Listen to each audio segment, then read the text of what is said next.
আকাশবাণী গুৱাহাটী আগবঢ়াইছো আমাৰ গান।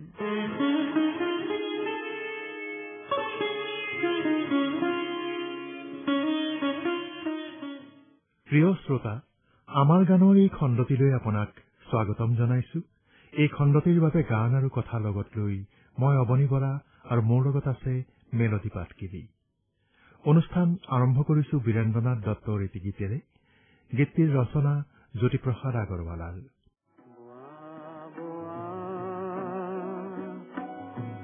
দক্ষিণ মালয়া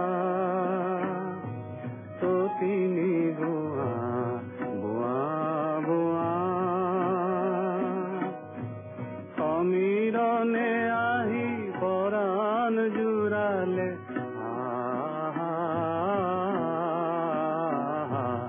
বোৱা বোৱা দক্ষিণ মালয়া ততিনি গোৱা বোৱা বোৱা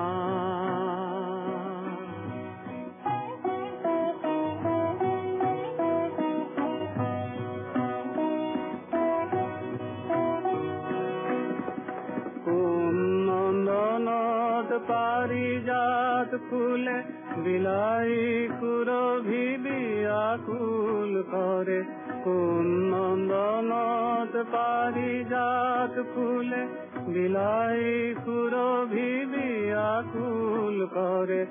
কোন ততিনি বয় কুলু কুলু কুলু কুলু কুলু কুলু কুলু কুলু কুলু কৈ নিজৰি নিজৰি নিজৰি নিজৰি কোন সুৰে গান গায়।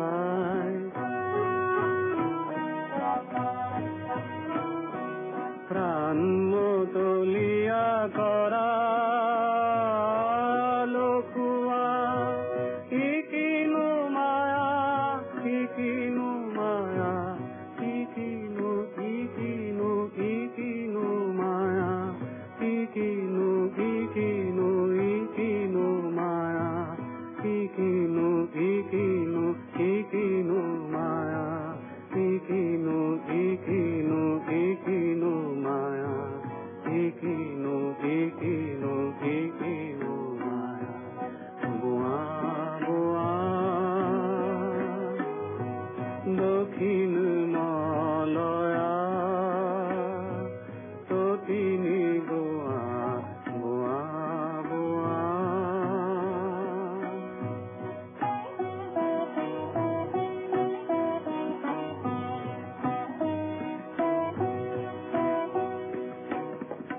কোন নন্দনত পাৰিজাত ফুলে বিলাই সুৰভি বিয়াকুল কৰে।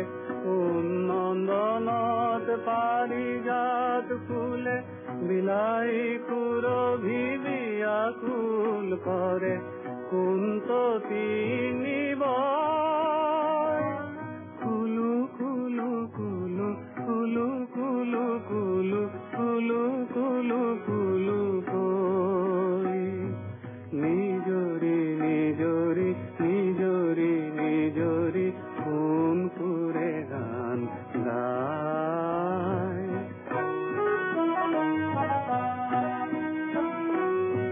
প্ৰাণ মতলীয়া কৰা লখুৱা ইকিনো মায়া ইকিনো মায়া ইকিনো ইকিনো ইকিনো মায়া ইকিনো ইকিনো ইকিনো মায়া ইকিনো ইকিনো ইকিনো মায়া ইকিনো ইকিনো ইকিনো মায়া ইকিনো ইকিনো ইকিনো মায়া বোৱা বোৱা। অৱশেষত শীত আহিল। চৌপাশে ছায়াৰণী চাদৰ টানি কুঁৱলীয়ে ৰাতিপুৱাবোৰ কৰি তুলিছে মায়াময়। আৰু আমাৰ গানৰ নিয়মীয়া শ্ৰোতা দীপেন শৰণীয়াই লিখিছে, এতিয়া শীতৰ কুঁৱলীখনা ৰাতিপুৱাৰ সময়। কোমল ৰ'দত ল'বলৈ আছে জানো কাৰোবাৰ আহুৰি। তথাপি সেই চিৰসেউজ গানটি আজিও বুকুৰ কোণত বাজে কোমল ৰ'দৰ আঁৰে আঁৰে। ৰ'দ পোৱাবৰ কাৰণে মাতিবানো কাক। আহকচোন দীপেন শৰণীয়াৰ লগতে শুনো এই গানটি।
মধুমিতা শইকীয়াই যোৰহাটৰ পৰা লিখিছে, ৰেডিঅ' মই সৰুতেও শুনিছিলো, এতিয়াও শুনো।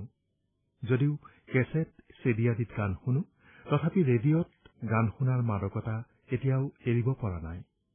কাৰণ ৰেডিঅ'ত এটা গান শুনিলে পিছৰটো বা কি দিয়ে তেনে এটা কৌতূহল থাকে। সেইটো মোৰ ভাল লাগে। ৰেডিঅ'ত শুনা প্ৰথম গান বুলি ক'লে মোৰ মনত পৰে ৰাতিপুৱা বন্দনা অনুষ্ঠানত প্ৰচাৰিত হোৱা কৰ্ণত কুণ্ডল তোমাৰ মাথাই মৌৰাৰ পাখি গানটো। দেউতাই নিয়মীয়াকৈ শুনা বন্দনা অনুষ্ঠানত প্ৰায়ে এটি শব্দ শুনিছিলো, সংগীবৃন্দ। মই এদিন দেউতাক সুধিছিলো, সংগীবৃন্দ কোননো? আচলতে সংগীবৃন্দ বুলি মই কোনোবা মানুহৰ নাম বুলি ভাবিছিলো। প্ৰিয় শইকীয়া, আপুনি ঠিক কথাই কৈছে। পিছৰ গীতটি কি হব পাৰে সেই ধৰণৰ কৌতূহল এটাই আপোনাৰ দৰে বহুতকে ৰেডিঅ' শুনাৰ আনন্দ দিয়ে। আপুনি বাৰু অনুমান কৰিব পাৰিছেনে এতিয়া আপোনাক আমি কি গীত শুনাম? শুনকচোন বাৰু, সংগীবৃন্দৰ গীত।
What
প্ৰিয় শইকীয়া, সমবেত কণ্ঠৰ এই গীতটিৰ কথা দ্বিজেন্দ্ৰ মোহন শৰ্মাৰ, আৰু এইখিনিতে দুটামান মন্তব্য। অজন্তা মহন্ত, শ্ৰোতাৰ মন আৰু ৰেডিঅ'ক সংযোগ কৰিবলৈ এটি সুন্দৰ অনুষ্ঠান। মাধুৰী মহন্ত, এই অনুষ্ঠানটি অতি সুন্দৰ অনুষ্ঠান হৈছে। সঞ্জয় ভূজল বৰুৱা, আনন্দদায়কভাৱে আশ্চৰ্যজনক। অংগনা চৌধুৰী, খুব ভাল পদক্ষেপ। প্ৰিয় শ্ৰোতা, আমি আশা কৰিম আপুনি আমাৰ গান পৃষ্ঠাটি ব্যৱহাৰ কৰিব আৰু গান প্ৰসংগত আপোনাৰ মতামত অনুভৱ আদি প্ৰকাশ কৰি আমাক জনাব। আমি আপোনাৰ কথাৰে সজাম আমাৰ এই অনুষ্ঠান। আজিলৈ ইমানেই। শেষত লক্ষী ৰাহাঙৰ কণ্ঠৰ এই গীতটিৰেই আমি আপোনাৰ পৰা বিদায় মাগিছো। নমস্কাৰ।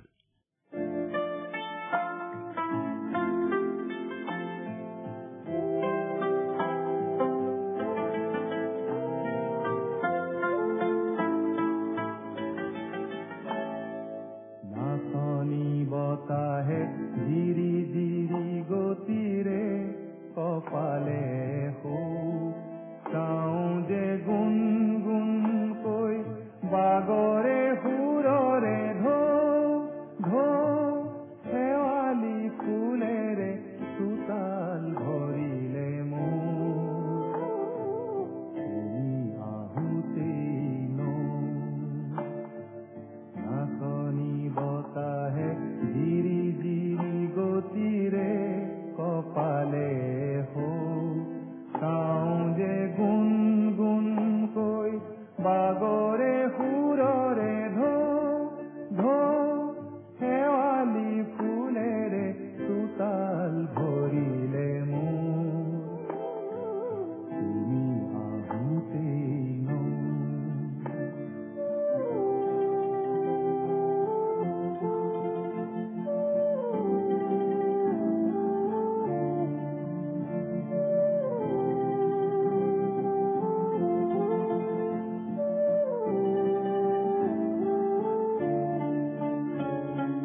ৰ'দৰ পোহৰ হৰে আঘোণ হয় শুনোৱালি জোনৰ বুকুত শুনো গীত সুৰীয়া কেতেকীৰ পাহে পাহে শুবা ইমান অজানিতে ভৰিলে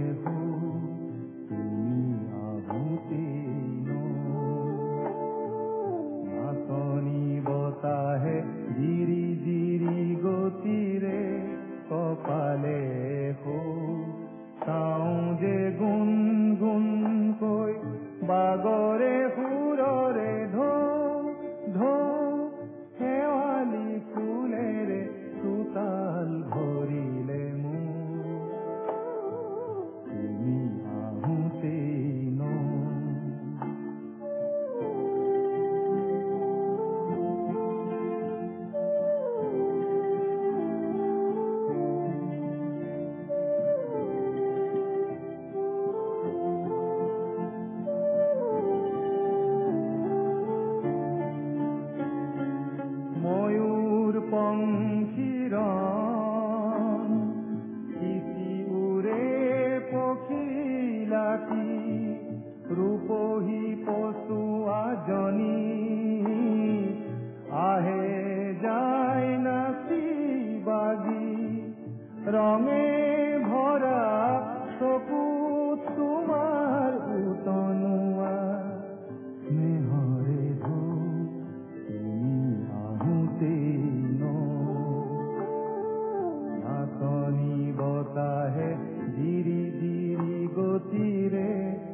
গাওঁ যে গুণ গুণকৈ বাগৰে সুৰৰে ঢৌ ঢৌ শেৱালি ফুলেৰে চোতাল ভৰিলে মোৰ তুমি আহোঁতেই